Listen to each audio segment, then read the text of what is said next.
I did it. I'm feeling a bit nervous, I've got to admit. Standing here, all these people around, you feel quite vulnerable. I wonder what people are going to think. Question, are you doing the right thing? Take a deep breath. Calm it down. You're here now. Let's just see what happens.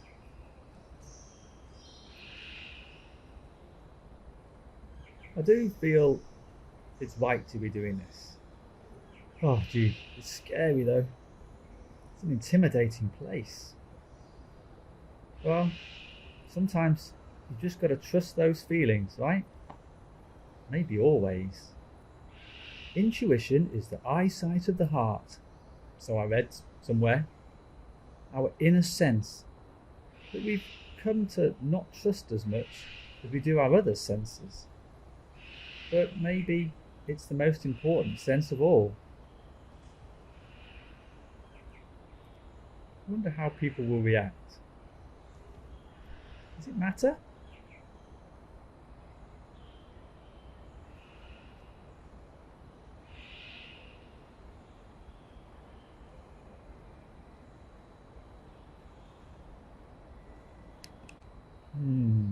How to stand? Casual? Don't slump. Gotta stay upright. Strong, but not arrogant. Hands in pockets? No, that's too casual. But better off behind me, I think. Yeah? Okay, yeah, that feels good.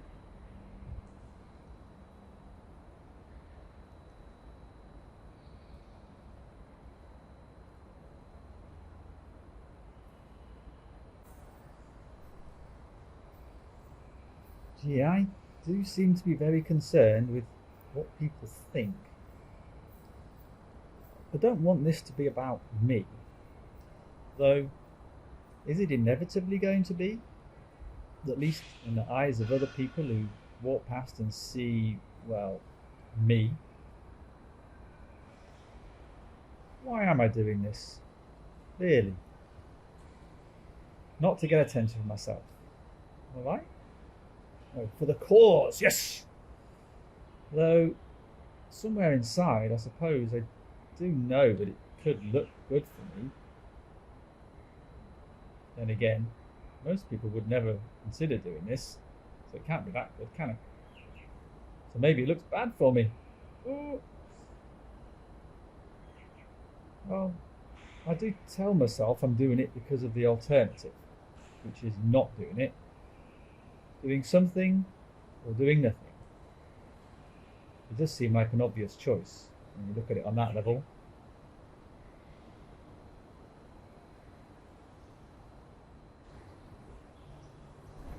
Hey, yes, I am. Yes, and you? Oh, good for you. Oh, I've only been vegan for a few years, so you're way ahead. Yeah, well done. Good. Thanks for coming over. Hey. See you there before. Ooh. Hi.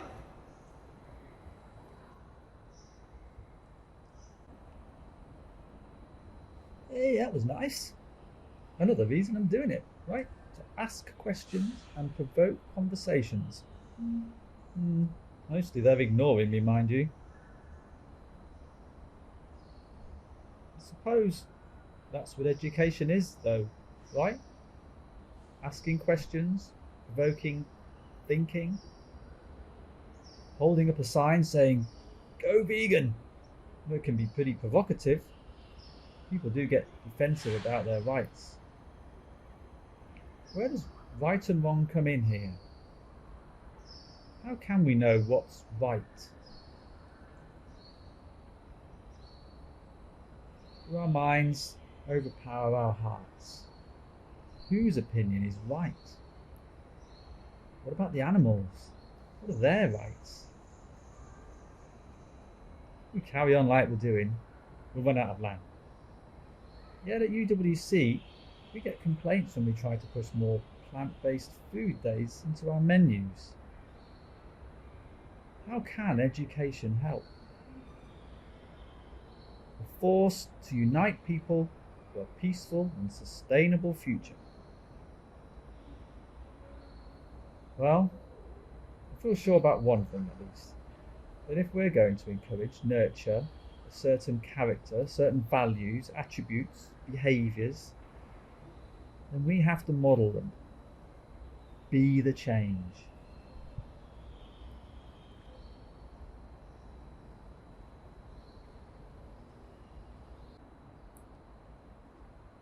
Ah, yeah. Yeah, sure. Good for you. Yeah. Anyone you like. Yeah? Oh, that's great. No, you don't have to stay here. You can walk off and take it with your friends. Superb. Thanks.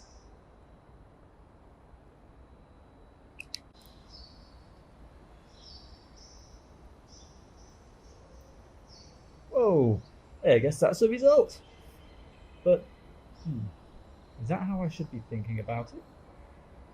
Can I measure success here? What is success?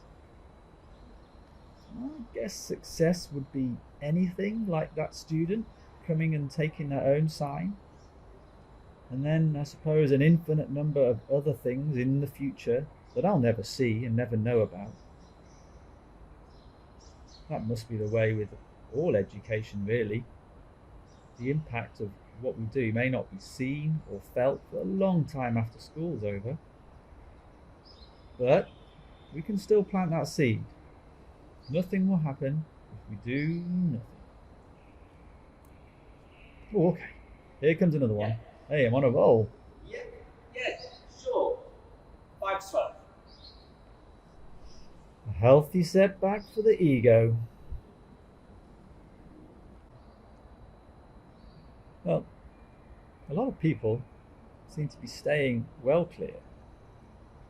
Am I being paranoid? Or are people really not wanting to notice me? Or is this egotistical to think they should? Are they just not noticing? Busy in their own worlds? Thinking about what they're doing next? What to have for lunch? Am I being paranoid that they see me and think, what the hell is he doing? And for whatever reason don't want to acknowledge what it is I'm doing. Head down, get past that fool. Is what I'm doing stupid and annoying and attention seeking? Oh gee, my mind is going a million miles an hour, isn't it?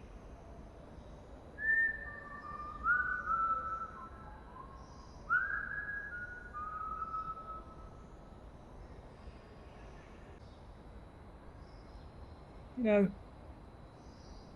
I never learned anything at school about how to deal with my own head. I feel that a peaceful world needs peaceful individuals, right? But if my mind's typical, we need some help.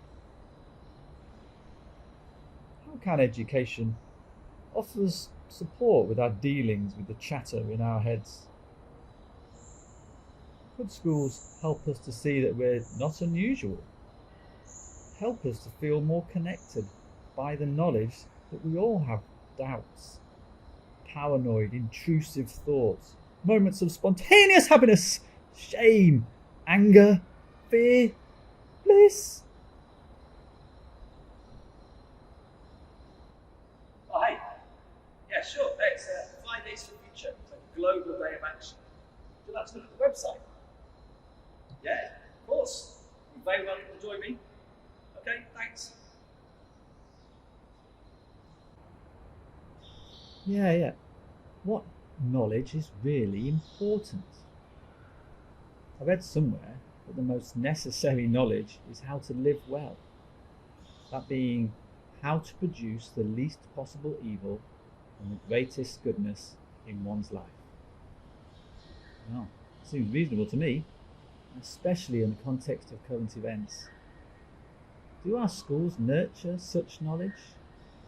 Do we mention it, but only if we get time in between loading up the facts ready for exams?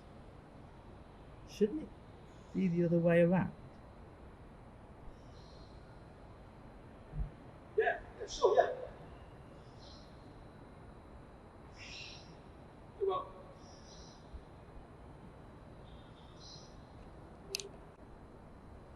Okay, someone new is interested. They're reading the posters. not entirely sure what to do here. It's the sort of shop assistant dilemma, isn't it? If I approach, will I scare them away? Should I let them browse and make up their own mind? Yeah, I think so.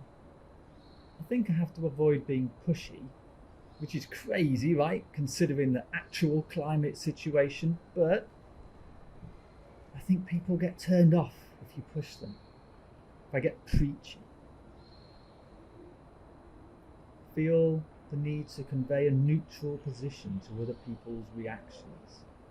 Even though inside I'm thinking, why am I the only one who seems to think this matters? How do you unite people for a sustainable future?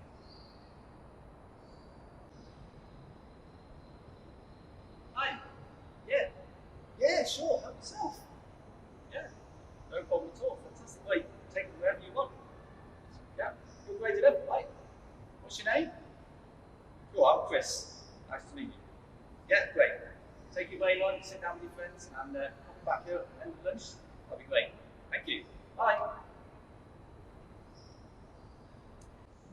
So, education needs to help us to deal with our heads, and in doing so, helps us feel connected. Chances to be vulnerable would help here, maybe. Some philosophy and psychology, a lot, maybe.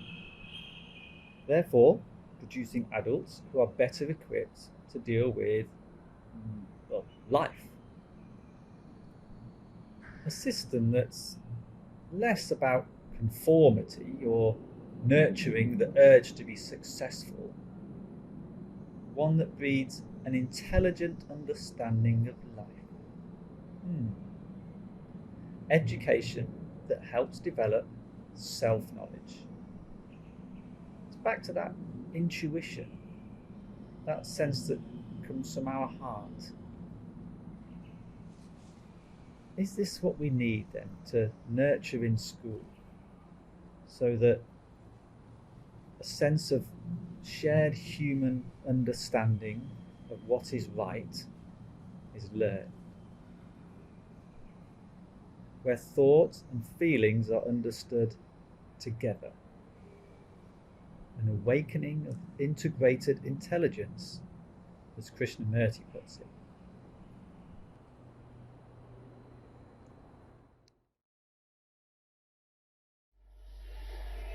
What is holistic education? And what is partial education, limited education? The limited education is what is being done now. Memorizing, memorizing, memorizing. Not learning. There's a difference between learning and memorizing.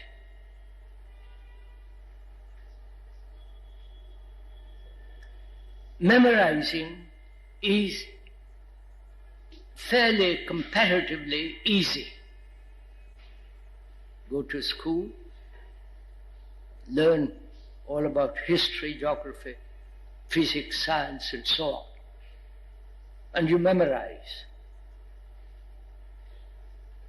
book after book what the educator says. So it's stored up in the brain as knowledge acquired through books and so on.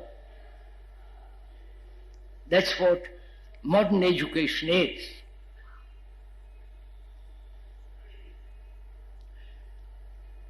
And all through life, that is in operation. We're asking, why do we neglect the whole area of psychological field, which is immensely important, right? Is our education merely concerned with earning a job, livelihood, and so on? Or is it concerned helping a human being to live a way of life in which there is no division as the world and the psychological field. You understand? Is this possible? Is there any school or any university in the world that are doing this? That is to cultivate the brain as a whole, not a part of it.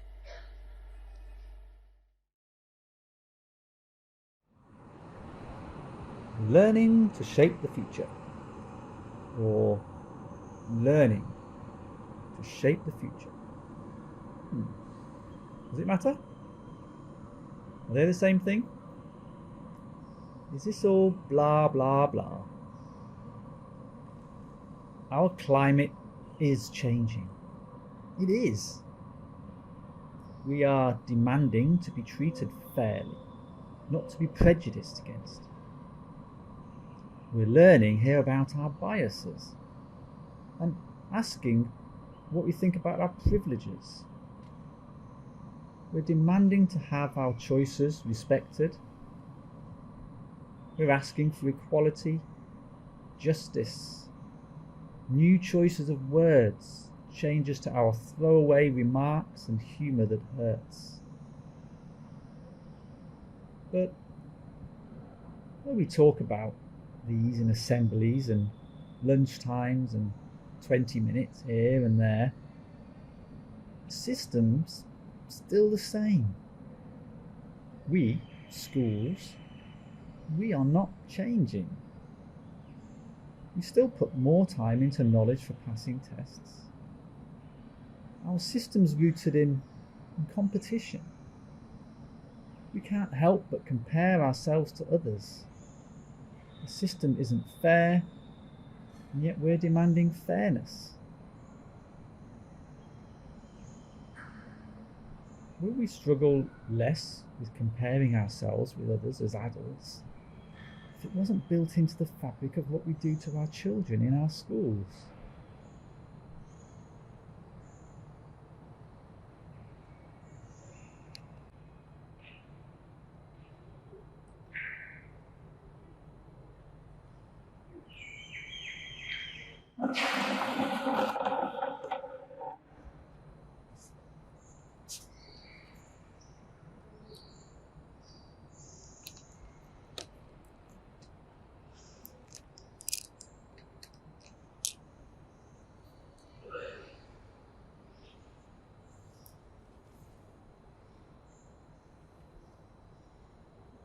I'm reading a book by Ivan Illich called Deschooling Society. He questioned, and this was back in the 1970s, the relationship between teaching and learning. He says it is school itself that teaches us that instruction produces learning, that schools produce the demand for schooling. But he believes learning is the human activity which least needs manipulation by others. He says, learning is the result of unhampered participation in a meaningful setting. People learn by being with it, not through the elaborate planning and manipulation of curricular instruction that smothers the horizon of a child's imagination. Damning words. He goes on, we have transferred the responsibility for learning from self to institution, and this guarantees social regression. Yet, here we are needing just the opposite. We need society to take a leap forwards. Illich adds, the person addicted to being taught seeks security in compulsive teaching. But the one who experiences their knowledge as the result of a process wants to reproduce it in others.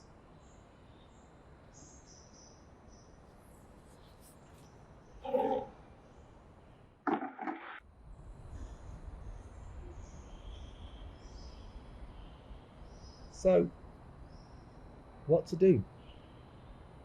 I stand here on a Friday for what?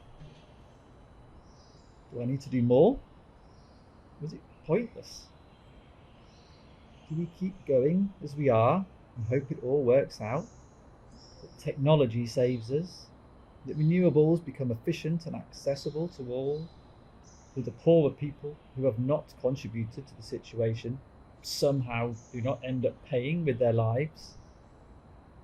Is this doom and gloom all unnecessary? How do we know? How do we not know, more like? Why do we keep on keeping on? Am I crazy? Am I attention seeking? Am I the only one who sees, or the only one who's going over the top? Scientists said we have 12 years. That was 4 years ago.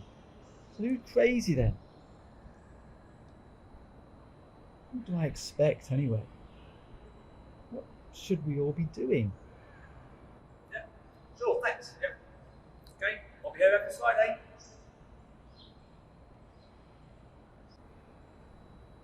What should we be doing? What can we do as UWCSEA? Can we write to companies in Singapore? Appeal to our parents to check their companies for fossil fuel investment? Make sure we're sourcing from ethical companies? Reduce our waste? Take a serious look at the carbon footprint of all the flights connected to our school? Stop serving meat on campus. Hold open, frank debates in the plaza.